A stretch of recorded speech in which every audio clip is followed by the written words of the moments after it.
Le nom de l'Éternel notre Dieu soit béni, lui qui est l'Éternel Dieu tout-puissant, lui qui est l'Éternel Dieu vivant, lui qui est l'Éternel Dieu créateur, lui qui est l'Éternel Dieu des armées. Le Seigneur Jésus-Christ, le Dieu que nous adorons, le même hier, aujourd'hui et pour toujours.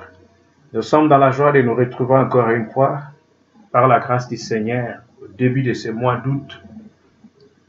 C'est un chiffre qui parle beaucoup, bien que tous ces moments que nous sommes en train de passer, que le Seigneur soit loué, parce qu'il a dit que nous puissions lui rendre gloire en tout temps.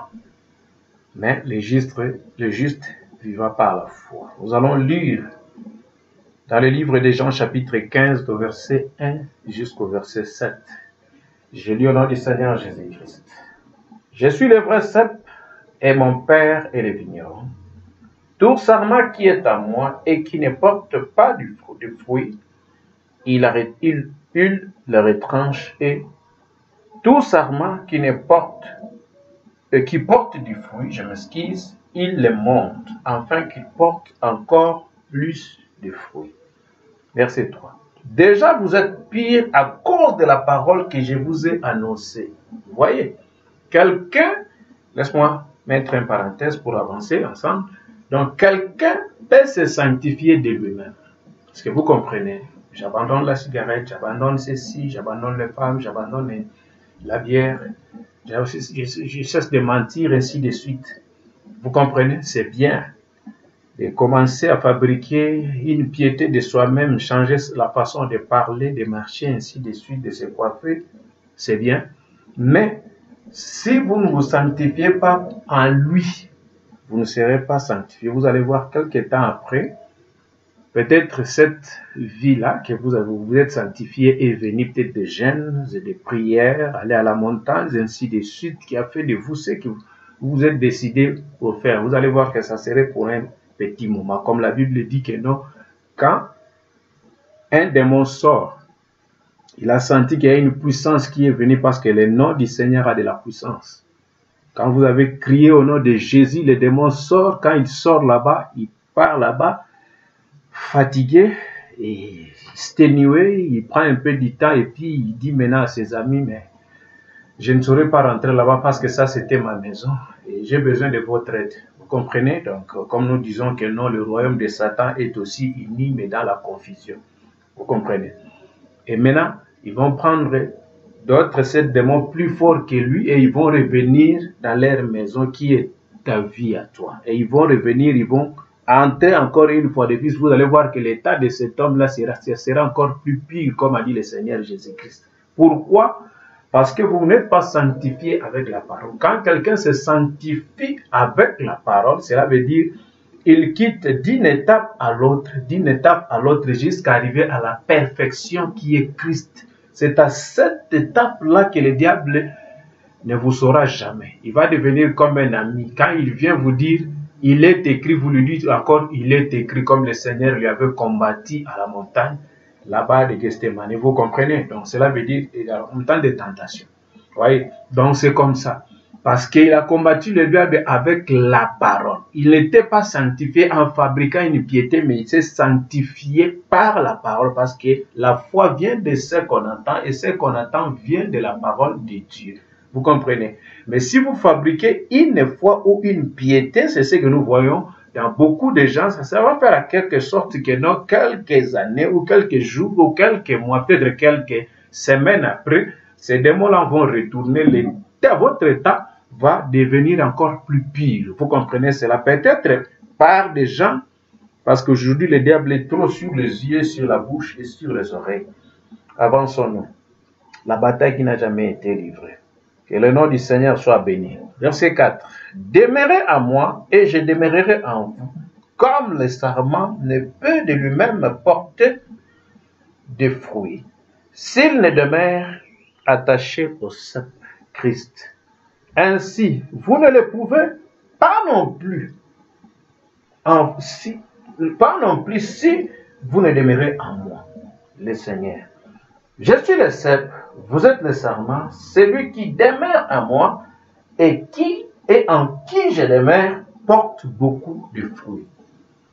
Car Sans moi, vous ne pouvez rien faire. Alléluia. Si quelqu'un ne demeure pas en moi, il est jeté dehors comme le sarment. Amen.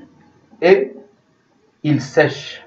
Puis on le ramasse, on le jette au feu et il brûle. Si vous demeurez en moi et que mes paroles demeurent en vous, alléluia, vous voyez, qu'est-ce qui demeure en vous? Mes paroles demeurent en vous. Voyez, demeurent en vous.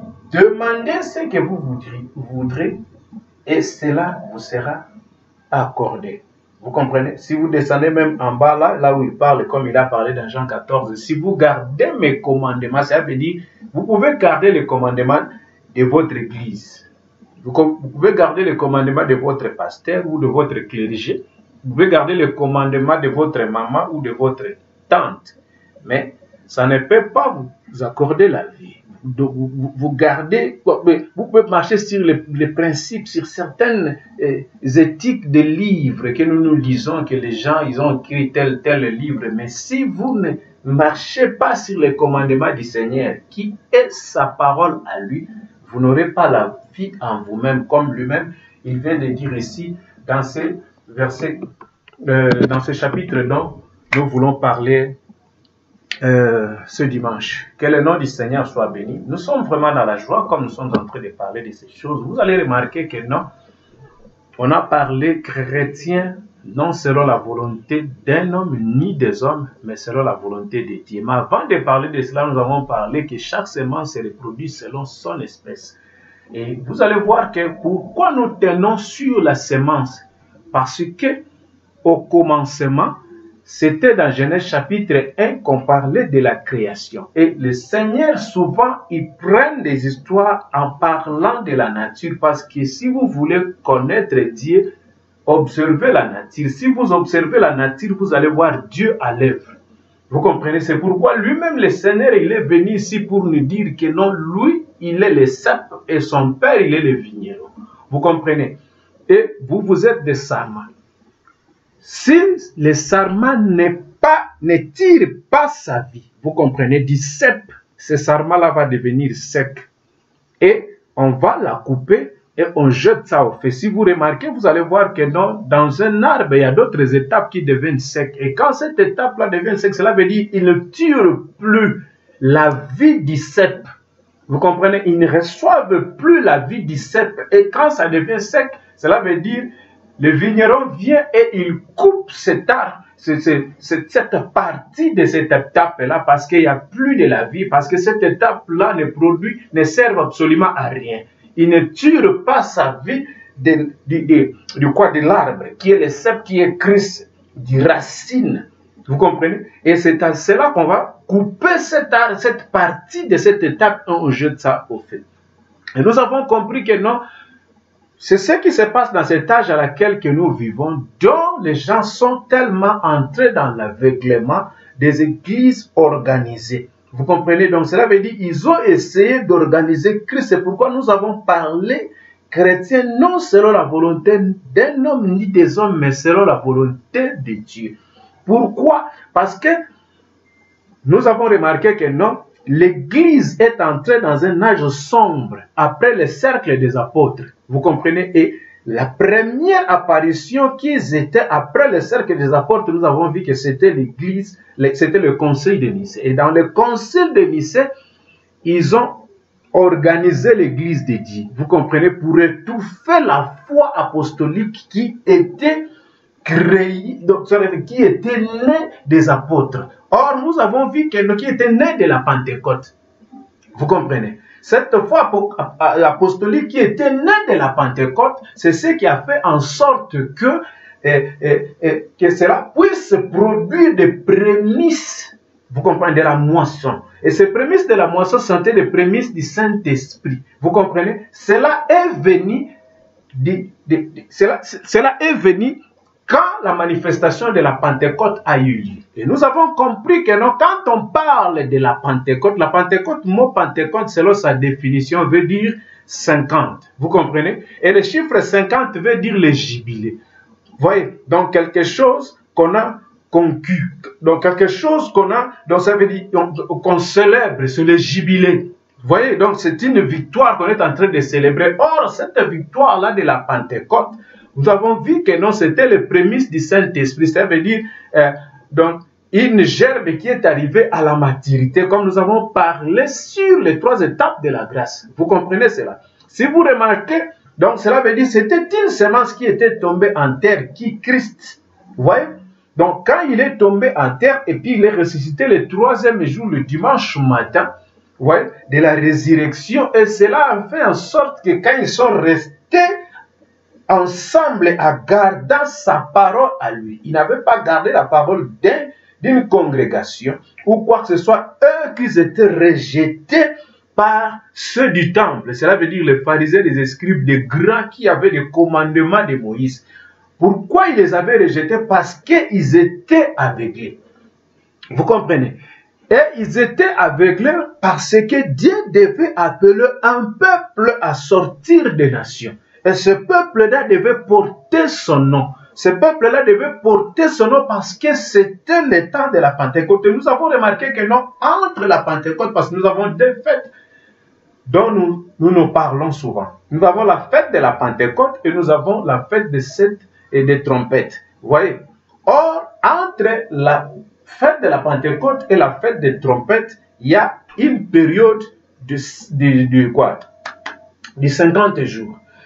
Entre la fête de la Pentecôte et la fête des trompettes, il y a une période de 50 jours. Et dans cette période de 50 jours, donc cela veut dire cet espace de 50, les 50 veut dire les 7 sabbats dont le livre de Lévitique nous parlait. Donc cela veut dire dans cette période de 50 jours, il y a 7 sabbats. Et les 7 sabbats représentent les 7 âges de l'Église dans le livre d'Apocalypse, en commençant au chapitre 1er, chapitre 2, jusqu'au chapitre 3. La dernière église, c'est l'église de la dernière église, pardon, c'est l'église de Laodicée. Si vous lisez dans le chapitre 14 jusqu'au chapitre 20 ou 21, je pense que ça parle de l'église de Laodicée, cette église aveuglée, nue, pauvre, malheureux. Vous comprenez? Et vous allez remarquer que non, cette fête de Pentecôte a produit un peuple dont l'Éternel a voulu que non, ce peuple puisse. Donc Dieu a choisi, si je peux parler ça d'une bonne manière. Donc c'était un peuple qui devait porter le nom de Dieu, qui devait porter son nom, le nom du Christ.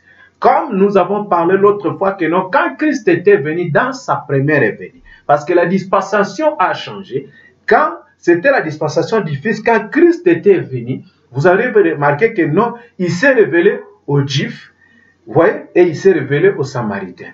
Voyez, il ne s'est pas révélé aux Cham, qui est les gens des nations, parce que dans l'âge de Noé, il y avait 3 races qui étaient sorties de l'âge. Vous comprenez? Sam, Sem et Japheth. Il y avait le gens des nations, vous comprenez? Le Juif et les Samaritains. Si vous remarquez que la Bible, dans le livre des psaumes là-bas, le verset 78, on parle que non, Dieu les a délivrés du pays des Cham. Donc c'était l'Égypte. Voyez, les gens des nations. Et quand Jésus était venu, si vous lisez tout l'auteur de la Bible, sache que non, il s'est révélé aux Juifs et il s'est révélé aux Samaritains quand il est allé au puits, il est allé rencontrer la femme au puits. Cette femme qui on pouvait considérer comme si c'était une femme prostitueuse. Comme nous pouvons aussi comparer les églises d'aujourd'hui, qui sont les églises prostituées, dont nous venons chaque fois ici marteler jusqu'à tel point que les gens puissent reconnaître leur position à Christ, comme cette femme a reconnu sa position. Parce que la prostitution dont cette femme faisait, c'est comme une prostitution spirituelle dont les églises font aujourd'hui avec la prostitution, avec l'esprit qui se manifeste de la coupe de la prostitution de la grande Babylone, cette grande église qui a un grand nom. Vous comprenez? Cette grande église de l'Apocalypse chapitre 17 qui est assise sur les 7 montagnes. Vous comprenez? Qui a le contrôle de toutes les églises et qui a le contrôle de tout le royaume, de toute langue et de toutes les nations. Vous comprenez? C'est cette grande église-là, vous comprenez, qui fait quoi? Qui fait la prostitution spirituelle. Et toutes les églises qui ont rejeté la parole, qui ne sont pas attachées au sceptre vous comprenez, sont en train de commettre l'adultère inconsciemment avec elle. Et il y a d'autres qui le commettent même consciemment. Vous comprenez? Ils n'arrivent pas à se repentir à cause de ça. Vous voyez? Parce que la vraie repentance, comme j'avais dit l'autre fois, c'est quoi? Se reconnaître. Vous comprenez? Parce que vous pouvez vous repentir aujourd'hui, du jour au lendemain, avec ce corps ici, vous commettrez toujours le péché, comme quelqu'un qui est guéri charnellement ici. Vous comprenez? Parce que la vraie guérison que l'Éternel, le Dieu, nous guérit de toutes nos maladies, étant Jéhovah Jireh, c'est la guérison de l'âme. Parce que si vous vous êtes guéri au niveau de l'âme, le corps parole, c'est cela qui va vous permettre d'entrer en contact avec votre théophanie que vous avez détournée. Quand vous étiez venu sur la terre, comme David disait que voici, je suis né dans l'iniquité, ma mère m'a conçu dans les péchés. Mais toi, tu veux que la vérité soit au fond du cœur. Fais donc pénétrer la sagesse au-dedans de moi. Purifie-moi avec l'hysope, qui est le sang de Jésus-Christ, la parole, comme nous venons de dire ici, vous comprenez, parce que je vous ai sanctifié par ma parole, car ma parole est la vérité, Jean 17. Et vous allez remarquer que non, donc cela veut dire, David le disait, avec l'hysope, et je serai pur, là, moi, je serai plus blanc que la neige, annonce-moi l'allégresse et la joie, vous comprenez, et les os que tu as brisés se réjouiront, vous comprenez, de tout ton regard de mes péchés, et qu'un esprit de bonne volonté me soutienne. Enfin, j'enseignerai tes voies à ceux qui les transgressent et les pécheurs reviendront à moi. Si vous comprenez cela. Donc, c'est un peu ça. Et nous avons vu que non, quand cette organisation qui a commencé dans le concile du Nicée, cela veut dire que c'était après le cercle des apôtres. Cela fait l'église a tombé dans la dénomination. Si vous remarquez l'église catholique, ils appellent Pierre le premier apôtre. Ils considèrent Pierre comme leur premier apôtre. Leur premier pape. Vous comprenez? C'est pourquoi ils ont donné même cette église-là de Rome Saint-Pierre. Vous comprenez? En reconnaissant Pierre comme leur premier pape. Or, c'est faux parce que ce que Pierre a prêché et il ne prêche pas ça. Voyez, donc cela veut dire ils ont ajouté sur ce qui était la doctrine des apôtres. Parce que nous avons parlé ici que non, la prémisse du Saint-Esprit qui était sortie de quoi? De ce chiffre 50 qui est la Pentecôte qui signifie 50. Vous voyez? Donc cela veut dire les jubilés. On célébrait quelque chose. Qu'est-ce qu'on célébrait? On célébrait les 7 sabbats. C'est le fait des 7 sabbats. Oh, les 7 sabbats représentent les 7 âges de l'Église. Vous comprenez? Et cela a amené la foi de quoi? De la résurrection. Vous comprenez? Cela fait en sorte que non, l'épouse de ce temps-là était appelée à sortir des nations pour porter son nom. Vous comprenez? Cela ne pouvait pas être mélangé avec quelque chose d'étude. Vous remarquez que non, ils étaient là tous. Le Seigneur leur a dit, restez dans ces lieux jusqu'à ce que vous allez être revêtus, jusqu'à ce que vous serez des prémices. Vous comprenez cela? Donc, ça veut dire, Dieu devait remplir des gens. Les gens qui devaient être là, devaient être remplis de l'Esprit de Dieu. Vous comprenez? Recevoir les fruits du Saint-Esprit afin de manifester Christ dans la chair humaine. Ouais. Et nous avons remarqué que, ensemble avec vous, ici, comme on est en train de parler, je suis le serbe et vous êtes les sarments, et nous avons, laisse-moi d'abord terminer sur le Pentecôte et puis je vais terminer parce que nous avons passé du temps, parce qu'on nous a vu de faire des petites vidéos à cause des situations diaboliques qui se passent, vous comprenez? Et vous allez voir que non, Christ, qui est venu, comme il a fait en Égypte, la trompette qui a sonné l'autre fois en Égypte, vous comprenez, c'était pour faire sortir un peuple de l'Égypte, le peuple de Dieu qui était d'Israël, de leur faire sortir de l'Égypte pour aller vers le pays de la promesse. Et quand Christ est venu, il les a aveuglés, qui les Juifs. Christ les a aveuglés afin qu'ils puissent choisir un peuple parmi les nations. Remarquez que non, ils étaient aveuglés afin qu'ils ne puissent pas reconnaître leur propre Messie, leur Messie à eux. Vous comprenez? Parce que eux, ils étaient de l'arbre propre, comme l'apôtre Paul le dit dans Romains chapitre 11. Vous comprenez que tout Juif sera sauvé parce qu'ils vont reconnaître leur Messie selon les livres de Zacharie chapitre, le prophète Zacharie chapitre 12. Vous comprenez? Ils vont reconnaître leur Messie. Et vous allez remarquer que non, après les 7 sabbats qui représentent les 7 âges de l'Église, à la fin du 7e sabbat, ça sera quoi? Ça sera quoi? Quoi? La fin, ça sera la fête de cette trompette. Et dans la fête des trompettes, vous allez remarquer que non, ça sera l'expiation. Ça sera le jour de deuil, pardon. C'est ce que je suis en train de dire dans Zacharie chapitre 12. Et dans le jour de deuil, et comment est-ce qu'ils seront en deuil? Parce qu'ils vont reconnaître leur Messie qu'eux, ils ont percé, qu'ils ont maltraité. Et en reconnaissant le Messie, c'est à ce moment-là qu'ils vont pleurer séparément, comme dit Zacharie chapitre 12 là-bas. Et quand les 7 trompettes vont sonner et ils vont reconnaître le Messie. Et ces 7 trompettes, ils sont déjà sonnées d'une manière surnaturelle parce que quand le prophète prêchait les 7 sceaux, il a voulu prêcher les 7 trompettes. Mais le Seigneur lui a dit, ne prêche pas ça parce que c'est pour le Dieu, car il a déjà prêché d'une manière surnaturelle quand il prêchait le 6e sceau. Vous comprenez? Parce que c'était à ce moment-là que les trompettes ont sonné pour les rassembler parce qu'ils étaient dispersés partout dans le monde. Parce que les prophètes avaient dit dans Isaïe, je pense dans le livre de Jérémie, dans le livre de Zacharie aussi, et même le prophète Michel en a parlé, que frappe les bergers et les brebis vont se disperser. Et quand on a frappé les bergers qui étaient Christ, les dieux se sont dispersés partout dans le monde et Dieu a suscité quoi? Des esprits qui étaient dans des rois qui les ont haïs partout dans le monde. Nous avons eu dans ces temps-là Mussolini, dans la Russie, nous avons eu Hitler et d'autres rois, et même en Afrique, il y avait Amin Dada, et ainsi de suite, qui les ont chassés et tous, vous comprenez, même Mobutu. Ouais.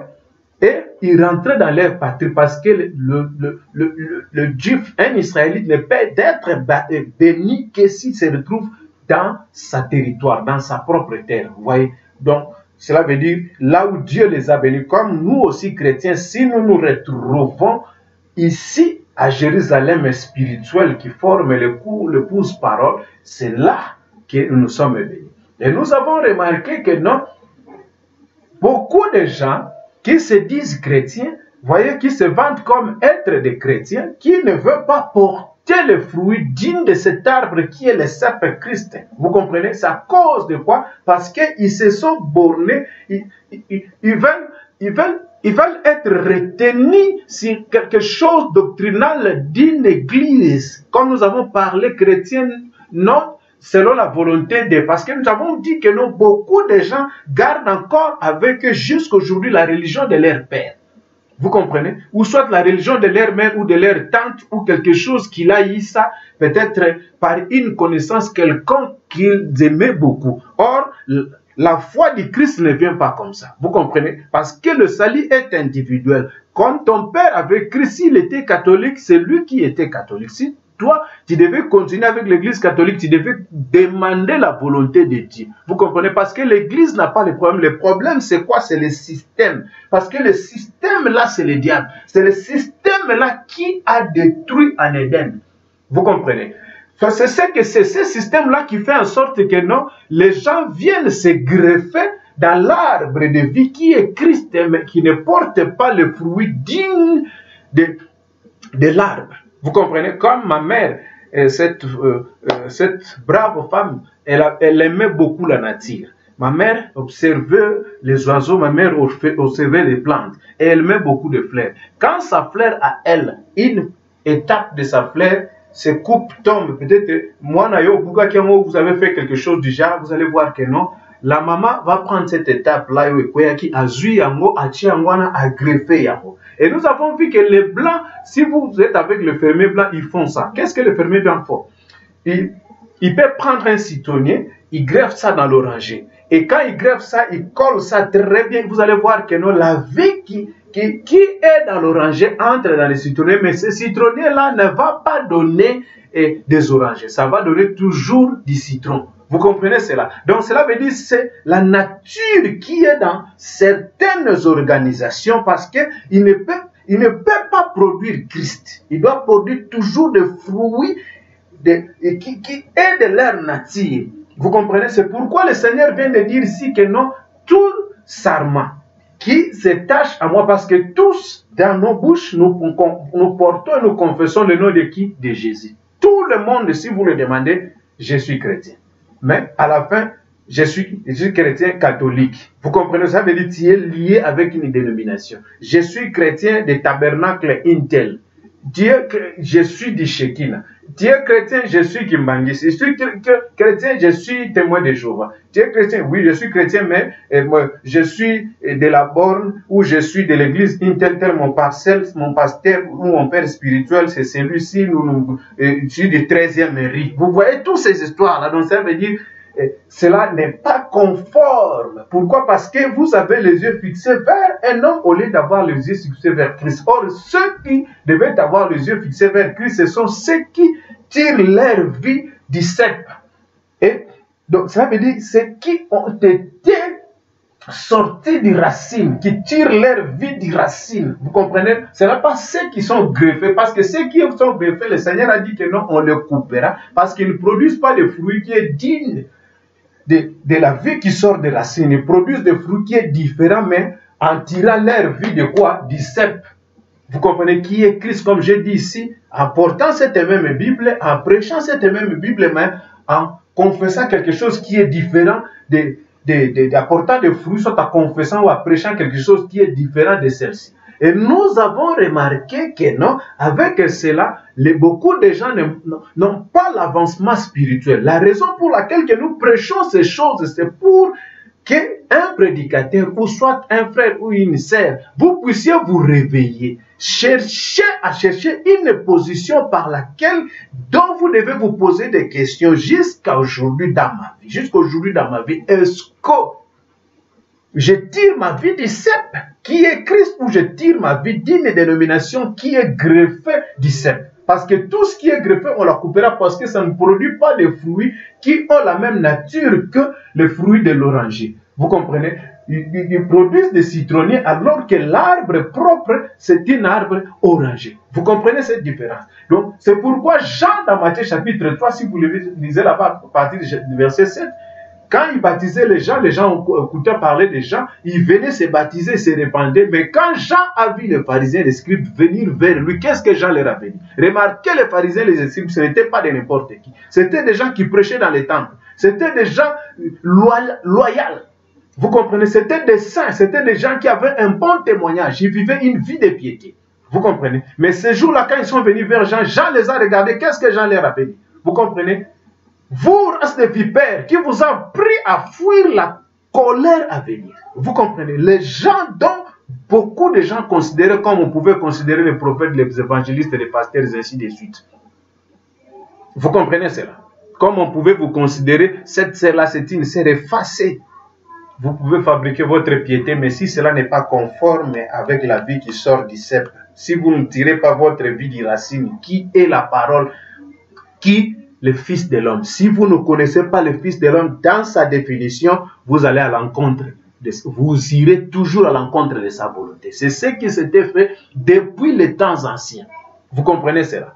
Oui, parce que si Abraham allait à l'encontre de la volonté de son Créateur, il n'allait pas se révéler à Abraham au champ de Mamré. Vous voyez, il était venu au devant d'Abraham, qui est le Fils de l'homme. Quand Abraham appelait Elohim, Elohim veut dire en quelque sorte Dieu dans la chair humaine, c'est le Fils de l'homme. Le surnaturel a pris un corps naturel et il est venu visiter Abraham. Et remarquez, quand les anges Gabriel et Michael sont allés à Sodome pour aller prêcher, pour prêcher l'autre a considéré la parole. Mais la femme de l'autre, qui est le type des églises d'aujourd'hui, ont rejeté la parole. À cause de quoi? Parce qu'ils ont tourné le dos sur quelque chose qui est formaliste au lieu de rester focalisé sur la vie qui sort du racine. Vous comprenez cela? Donc cela veut dire, cela a fait en sorte que non, l'incrédulité lui a chassé, elle n'a pas pu réussir à produire des fruits dignes de la repentance, comme Jean disait aux pharisiens et aux scribes ici. Vous comprenez? Vous prétendrez être des juifs, comme Jésus le disait dans Jean 8. Vous dites qu'Abraham est votre père. Si Abraham était votre père, vous n'allez pas me régner, vous n'allez pas me combattre, vous n'allez pas me faire ainsi de suite. Vous comprenez? Vous allez croire ma parole. Vous comprenez? Vous allez comprendre mon langage. Et Jean, quand il leur avait dit, les mêmes pharisiens que Jésus leur a parlé dans Jean 8, Jean l'avait déjà parlé avant. Vous comprenez dans Matthieu 3. Produisez des fruits dignes de la repentance, comme le prophète Ézéchiel dans chapitre 3. Lisez. Vous allez voir que non, Dieu lui a dit que non. Si tu prends cette rouleau, tu pars là dire ça au peuple d'Israël, comme ils sont là-bas, ils ne t'écouteront pas, mon fils, et le fils de l'homme.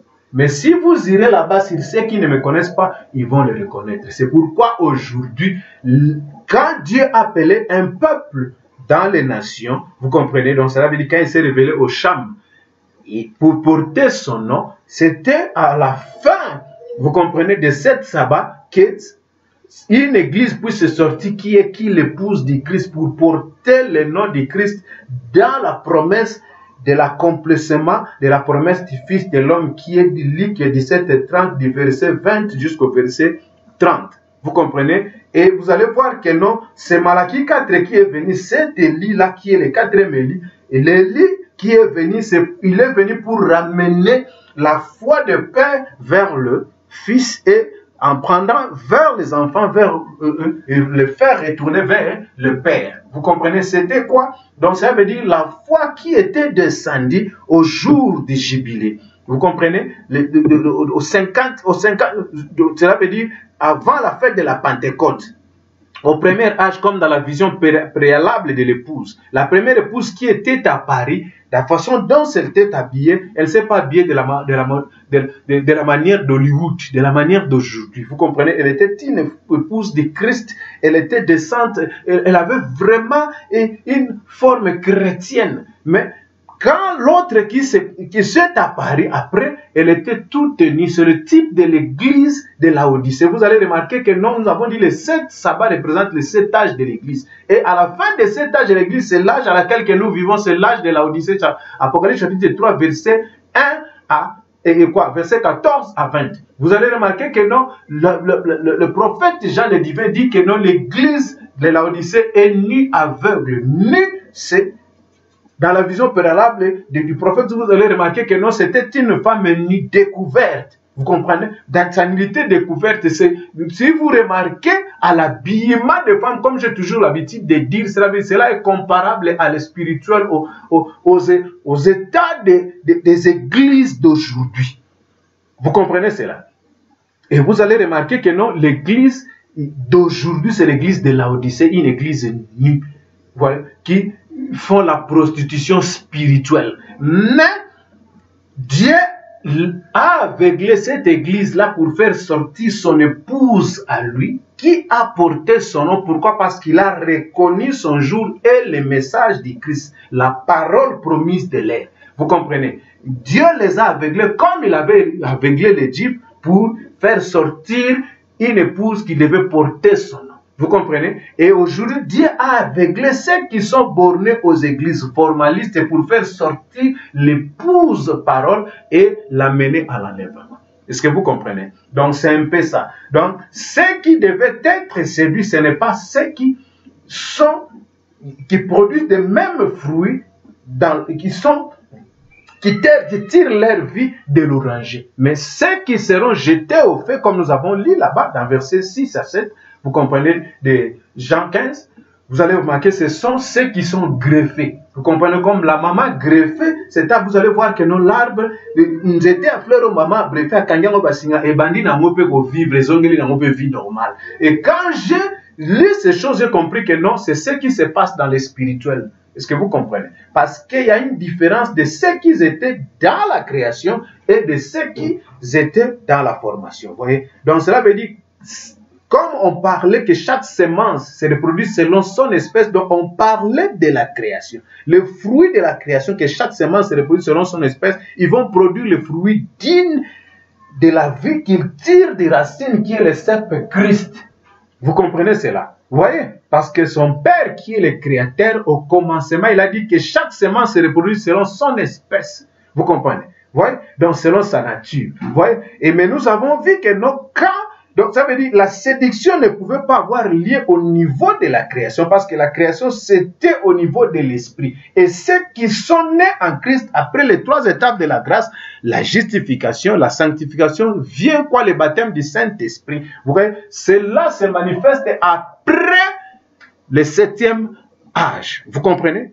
Qui est quoi l'âge de la Odyssée? Parce que l'épouse est appelée à sortir hors de cet âge pour aller à l'enlèvement. Bien que sur cette terre, mais ils sont déjà tirés, ils sont déjà partis en enlèvement, bien qu'ils vivent ici sur cette terre. C'est pourquoi j'avais dit que non. Paul nous dit souvent dans Éphésiens chapitre 1er, il nous a bénis de toutes sortes de bénédictions spirituelles dans les lieux célestes. C'est là où que nous nous rassemblons dans le corps mystique de Jésus-Christ, qui est rendu manifeste aujourd'hui. On a beaucoup à parler à ce point-là. Pour terminer, la séduction n'était pas venue à la création dans Genèse 1, mais remarquez, la séduction est venue dans Genèse 2, quand Dieu a formé, comme faisant l'homme. Donc dans la faisant l'homme, que c'est là où la séduction est venue, et le diable est venu mal interpréter la parole dans Genèse 3, à qui? À l'Église. On continuera cela après. Que Dieu vous bénisse richement, que les riches bénédictions de Dieu soient sur vous. Je vous aime beaucoup. Shalom.